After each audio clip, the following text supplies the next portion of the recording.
The day my son's body was lowered into the ground, she leaned in and whispered, "Don't think you're staying here. You're just dead weight now." Her voice was sweet enough for the mourners not to notice, but the venom was mine alone to hear. I didn't answer, I just looked at her, cold, calculating. She mistook my silence for weakness. That was her first mistake. I carried my son inside me for 9 months. I buried him after 37 years. And now, the woman he had chosen to love wanted me discarded like trash. I remember when she first entered our lives. Bright smile, polite tone, always offering to help in the kitchen. I thought she was genuine. My son adored her. He defended her like a knight before his queen. "Mom, she's family now. Treat her like one of us." So I did. I opened my home, my heart. I even signed my name to joint accounts so she could feel trusted. I see now how blind that was. After his death, she changed overnight. Her words grew sharp, her eyes colder. She moved through the house like she owned every corner of it. My husband's chair? Hers. My son's study? She locked it. She began leaving pamphlets for retirement homes on the kitchen table, her handwriting circling phrases like affordable care and end-of-life support. One evening, she didn't bother with subtleties. "You'll leave after the funeral," she said. "I want the house to myself. You can figure the rest out." I simply nodded. I let her believe she'd won. The day of the will reading came. She arrived in designer black, chin lifted high, grief disguised as arrogance. I sat quietly, my hands folded, letting her have her little performance. When the lawyer read the first part, her smirk widened. My son had left the house in her name. Some accounts too. Enough for her to think she had stripped me bare.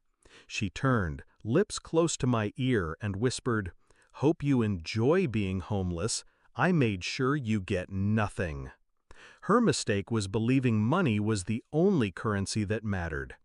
The lawyer cleared his throat.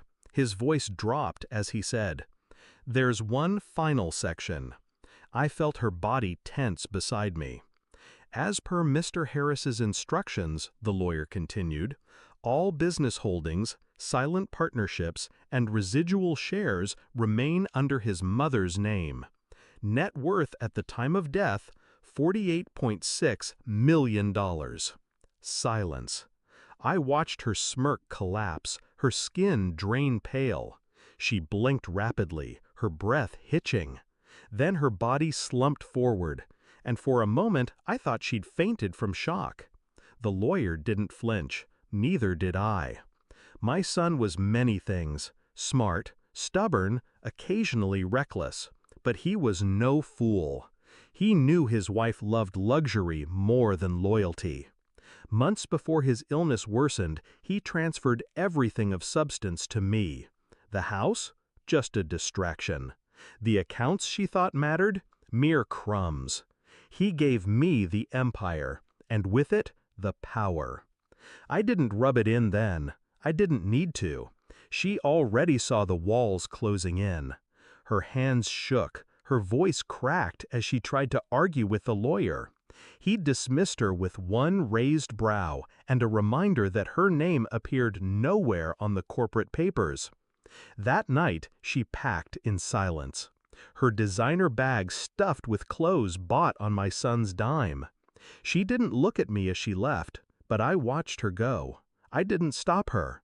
I wanted her to feel that final humiliation, leaving the very house she thought she owned, carrying nothing but fabric and vanity. Revenge doesn't always require shouting. Sometimes it requires patience. Sometimes silence is sharper than any blade. She wanted me homeless. Instead, I own every home she'll ever walk past. She wanted me powerless. Instead, I control the money that once funded her lifestyle. She wanted me discarded. Instead, she's the one erased. Do I miss my son? Every day. The grief gnaws, but I've learned to live with it. What I don't carry is regret. He trusted me to protect what mattered, and I did. As for her, I imagine she tells people she left by choice, that she was too good for us. But I know, and she knows, the truth. She tried to bury me with my son.